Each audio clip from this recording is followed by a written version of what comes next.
do something you're very passionate about. And don't try to chase what is kind of the hot passion of the day. And oftentimes the best methodology is to start with the perfect experience with just one person, get that right, and then figure out how to scale something great. Instead of scaling something not so great and then trying to improve it. That's really hard to do. And so I think when you are starting a new business, you don't want to go after giant markets, you want to go after small markets, and you want to take over those markets quickly. Constantly seek criticism. Yeah. A well thought out critique of whatever you're doing is as valuable as gold. And you should seek that from everyone you can, but particularly your friends. People say you have to have a lot of passion for what you're doing, and it's totally true. And the reason is because it's so hard that if you don't, any rational person would give up. It's really hard, and you have to do it over a sustained period of time. So if you don't love it, if you're not having fun doing it, you don't really love it, you're going to give up. And I think everybody should think about that. Explaining your vision clearly, succinctly, in a short period of time ends up being really important. So just go and do it, try, learn from it. You'll fail at some things. That's a learning experience that you need so that you can take that on to the next experience.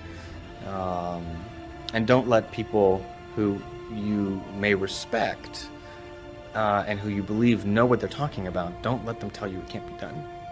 Because often they will tell you it can't be done, and it's just because they don't have the courage to try it. You have to have an emotional investment in what you're doing. If you don't love what you're doing, failure is pretty much guaranteed. Success is not guaranteed by any means, but failure is much more likely if you don't love what you're doing. If you know exactly what you want to be, you need to spend as much time with people that are actually that already. The concept of a leader having vision, is way overrated. Vision is irrelevant without execution skills. You can have vision all day long, and if you can't generate cash, who cares? So I tell students today, you're not in business to make friends. You're in business to make money, to return capital to shareholders that trusted you and put their capital in harm's way. When you get up in the morning, the first day you become someone that took shareholders into your world, you are going to be number 2 for the rest of your life. You wake up in the morning, you figure out, how do I get returns back to my shareholders? A business is not designed to solve all of society's problems. It's designed, its DNA, its essence, is to return capital to shareholders. And so now I see a lot of leaders who think their role is to solve society's problems. I quietly sell their stocks. Don't necessarily think that you have to have the home run and the huge Apple computer on your first start. I spent a long time in my life with skills just building little devices for fun. For fun is one of the key things, because that drives you to think and think and think and make it better and better and better than you ever would if you're doing it for a company. Build things at first for yourself that you would want. Many of you, as I have been, as I am, are where you are in your life based upon what you believe. And it's not just what you think you believe on the surface, it's also your shadow beliefs that are holding you back from moving into the life that you believe you deserve. I want leaders who understand that returning my capital to me is what's most important. I will take my profits and give it to charity. I don't want you to do it for me.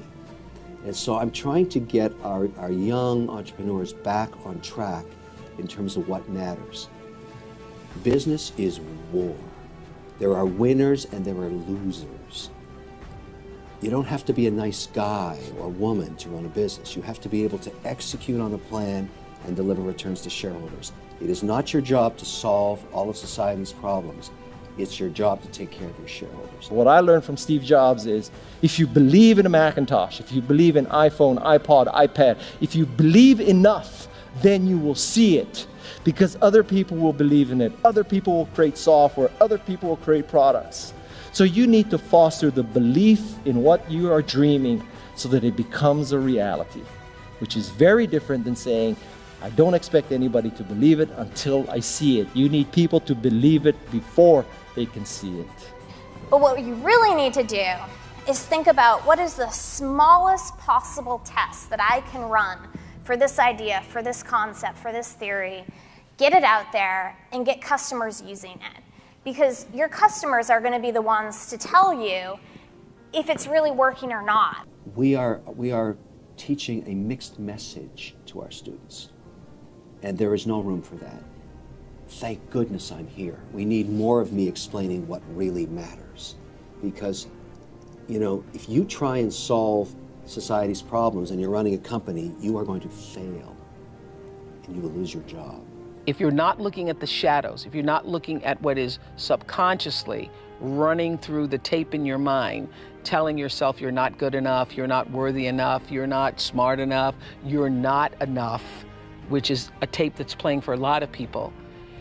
If you're not conscious of that, then you end up acting out of that belief system and not out of what you know to be the truest or want to be the truest for yourself. For somebody aspiring to, take things to the next level or to even surpass their wildest dreams, there's always going to have to be an element of luck.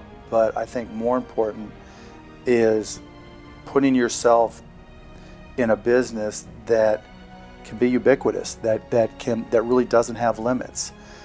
Because otherwise, there's always going to be a grind to it.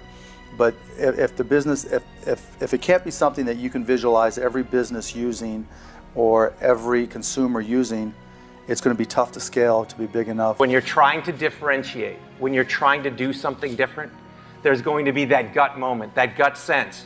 Is this right? Is this not right?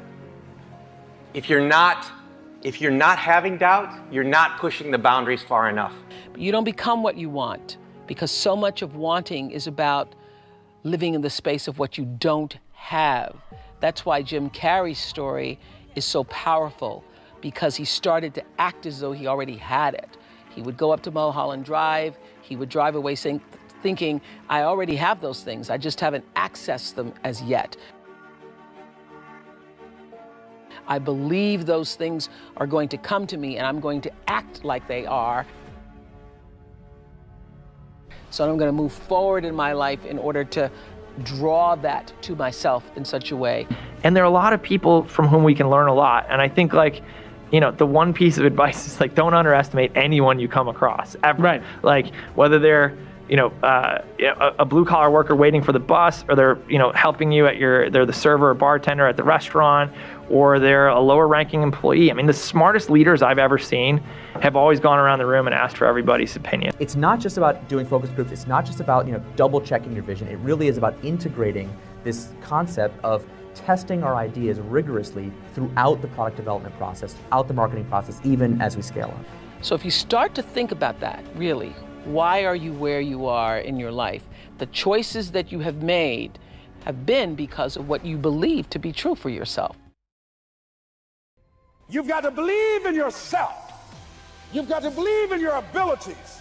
You've got to believe in your service, your company, your ideas. Unquestionably, you must have faith. It's hard. Yes, it's hard. It's difficult. Yes, right. And it's worth it.